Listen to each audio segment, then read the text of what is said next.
Sophie Durocher. Un savoureux mélange artistique de culture et d'information. Cube Radio. Cube Radio. En direct à LCN. À LCN.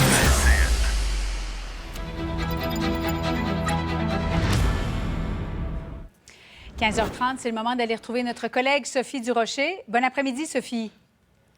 Bon après-midi, Julie. D'abord, ça fait à peu près 1 heure. Là, on a eu davantage de détails concernant la chapelle ardente, les funérailles aussi de Jean-Pierre Ferland. Tous les deux vont se tenir 31 mai, Théâtre Maisonneuve. Les funérailles 1er mai à la cathédrale Marie-Reine du Monde. Ça risque d'être vraiment grandiose. Oui, 1er juin. Oui, ça risque d'être grandiose. Excuse-moi Mais donc, oui, le 1er juin, ça va être grandiose, en effet, parce que, ben écoute, beaucoup de gens vont vouloir rendre hommage à Jean-Pierre Ferland. On imagine dans la communauté artistique aussi. Quand il est décédé le 27 avril, ça a été vraiment une immense vague d'amour. Et bon, tu le sais, évidemment, Julie, moi, en 2005, j'avais publié la première biographie de Jean-Pierre Ferland. Oui. Et pour la biographie, j'avais parlé à 40 personnes. J'avais demandé à Michel Rivard, j'avais demandé à plein de monde de me parler de leur Jean-Pierre Ferland et je m'étais rendu compte à l'époque d'à quel point plein de gens dans la communauté artistique ont été profondément marqués par ce qu'il a apporté à la musique. Et donc, je pense que tous ces gens-là ont été extrêmement émus de voir Jean-Pierre partir. Et tous ces gens-là vont vouloir être présents à la basilique Marie-Reine du Monde le 1er juin pour lui dire un dernier au revoir, pour lui dire un dernier une chance qu'on t'a eu, Jean-Pierre. Une chance qu'on sait, oui, qui est tellement une très belle chanson. D'ailleurs, on a à peu près tous réécouté en boucle l'album Jaune. Oui. Écoute pas ça aussi. Et encore aujourd'hui. Ah. Alors, effectivement, ça nous a rappelé de très, très beaux souvenirs. Sophie, on parle de français. Réforme de la loi 101, ou en tout cas ce qu'on appelle la nouvelle charte de la langue française. Et ça crée bien des mots de tête au Collège Dawson parce que parmi les exigences, on demande à tous les élèves, sauf ceux qui sont vraiment issus de, appelons ça la minorité historique anglophone, devront réussir l'épreuve de français pour obtenir leur certificat d'études. Dawson met les bouchées doubles. Sophie, as-tu l'impression que ça prouve que Québec a bien fait d'aller de l'avant avec cette exigence? Ben oui, totalement. T'as totalement raison, Julie. C'est exactement comme ça qu'ils font le présenter. C'est quand même assez hallucinant. On va se rappeler un certain nombre d'éléments de base. Quand tu regardes la charte de la ville de Montréal, oui. L'élément numéro 1 de la charte de la ville, c'est Montréal est une ville de langue française. Quand je regarde le Québec, la dernière fois que j'ai vérifié, c'est la seule province dans tout ce beau pays qu'est le Canada qui est officiellement française, parce qu'il y a une province qui est bilingue, c'est le Nouveau-Brunswick, oui. mais tout le reste sont des provinces anglaises. Donc, il y en a juste une. Donc, on est à Montréal. Le Collège Dawson est à Montréal, une ville française dans une province française. Et il y a des gens qui s'arrachent les cheveux parce qu'on va demander à tes étudiants, à la fin de leurs études, dans un des plus gros cégeps de la province, de maîtriser le français. Puis le test, c'est un test assez simple qu'on leur demande. Alors, moi, j'ai de la difficulté quand j'entends les gens de Dawson disant « Oh mon Dieu, ça va être terrible, ça va être difficile, qu'est-ce qu'on va faire? Les étudiants, il va falloir qu'ils s'habituent. Il y a des professeurs, il va falloir qu'ils prennent des cours de français. » Oui, des enseignants aussi qui vont devoir suivre ce cours de français. Ben, voyons! T'as réagi, toi aussi, quand t'as lu ça. Des professeurs à Dawson, ils capotent complètement parce qu'il faut qu'ils apprennent à parler français ou qu'ils maîtrisent mieux le français. Mais depuis combien de temps vous habitez à Montréal, les amis? Depuis combien de temps vous n'êtes pas rendu compte que c'était la langue de la majorité, la langue d'usage? Il me semble que c'est quand même la base. On demande le minimum syndical aux gens qui étudient à Dawson et dans les autres cégeps anglophones, dans les universités. C'est une marque de respect. Si moi, demain matin, je m'en vais étudier en Espagne, tu penses pas qu'au bout d'1 an ou de 2 ans d'études, je vais quand même être capable de dire un petit peu plus que « una cerveza, por favor ». Ça s'appelle le respect, puis ça s'appelle aussi reconnaître la réalité qu'il y a autour de toi. Je trouve qu'on leur demande pas tant que ça. Je trouve qu'ils poussent beaucoup les hauts cris en disant « Mon Dieu, c'est terrible ce qu'on nous demande ». Mais ça m'amène à te parler des propos en début de semaine du député fédéral libéral Francis Drouin, Sophie. Lui, il trouve que c'est farfelu de faire un lien entre les études postsecondaires en anglais, par exemple Concordia Université McGill, et le fait que le Québec s'anglicise. il a utilisé, je ne répéterai pas ces termes, mais des mots grossiers, orduriers, de témoins qui étaient sur place, qui avaient été appelés par le Bloc québécois. Comment as-tu trouvé les propos qu'il a tenus en début de semaine? Ben, écoute, toi, tu veux pas les répéter parce que tu es une femme élégante et pleine de classe, mais moi, je vais le dire, il les a traités de plein de marde. Oui. C'est ça qu'il a dit.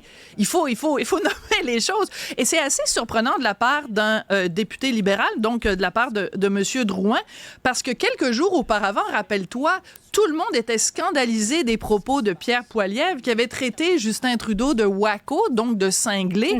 Alors, c'est comme un peu un deux poids, deux mesures. C'est pas correct de traiter le premier ministre de cinglé, c'est vrai, je suis entièrement d'accord, mais à ce moment-là, commence pas à traiter des chercheurs éminents, reconnus dans leur milieu, parce que Nicolas Bourdon, c'est pas rien. Frédéric Lacroix, c'est quelqu'un qui est un chercheur sérieux. Ces deux personnes-là se sont fait dire qu'elles étaient pleines de marde. Je m'excuse, mais c'est inacceptable. Et ils ont tout à fait raison d'être offusqués. Et M. Drouin a dit, attends, je vais être sûre de bien le citer, oui. Il a dit, si les deux témoins, donc qui ont témoigné, se sentent vexés, bien sûr, je m'excuse. Ben, c'est évident qu'ils sont vexés. Moi, quelqu'un me dit, Sophie, t'es pleine de marde, mais je vais être vexée. Je te le confirme, Julie. Il y a vraiment des chances que je sois vexée. Non, mais c'est clair. Ce qu'il y a de curieux, c'est que les trois veulent la même chose. Parce que M. Drouin, lui, se qualifie comme un défenseur de premier ordre du français au sein du Canada.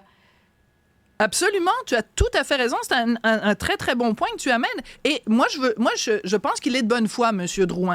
Je pense, en effet, que ces mots ont dépassé sa pensée. Parce que si on regarde la phrase vraiment qu'il a dite, il a dit « Vous êtes plein de... » Bon, je ne vais pas le répéter une 6e fois non plus, mais « Vous êtes plein de ceci, cela. Oui. Je m'excuse, je retire mes propos. » Donc, on sent que même au moment où il a prononcé ces mots-là, tout de suite, il s'est rendu compte qu'il était allé trop loin. Mais il reste qu'aujourd'hui, il récidive d'une certaine mesure en disant que les propos de M. Lacroix et de M. Bourdon étaient des propos simplistes et que ces gens-là exagèrent. Il faut se rappeler aussi que M. Drouin n'a pas juste dit « vous êtes plein de ceci », il a dit aussi que c'était des propos extrémistes. Mais je regarde les propos là, de Frédéric Lacroix et de Nicolas Bourdon, qui est du regroupement pour le cégep français, peut-être que ça ne fait pas l'unanimité dans la communauté, mais de dire que ce sont des propos extrémistes... Oui. Ben non, je veux dire, il va falloir que M. Drouin s'explique là-dessus. Et ça me surprend que Mélanie Joly et Justin Trudeau se soient si vite portés à sa défense. Je pense que quand quelqu'un utilise ce genre de vocabulaire, il devrait peut-être prendre leur distance avec M. Drouin. Mais là-dessus, Sophie, en période de questions, parce que M. Blanchette demande des excuses de M. Drouin, M. Trudeau s'est levé en disant que c'était le mot de Cambronne qu'il avait dit. Mais Sophie, corrige-moi si je me trompe. Lorsqu'on dit merde à des comédiens, par exemple, qui vont présenter une première, c'est bonne chance, parce qu'on ne veut pas leur dire bonne chance, mais on ne peut pas l'appliquer aux propos de M. Drouin et mot de Cambronne. Ben non. Bon. Ça n'a strictement rien à voir. Et pourtant, Justin Trudeau est un ancien prof de théâtre. Oui, c'est donc vrai. Il devrait le savoir. C'est vrai. Il faut pas l'oublier.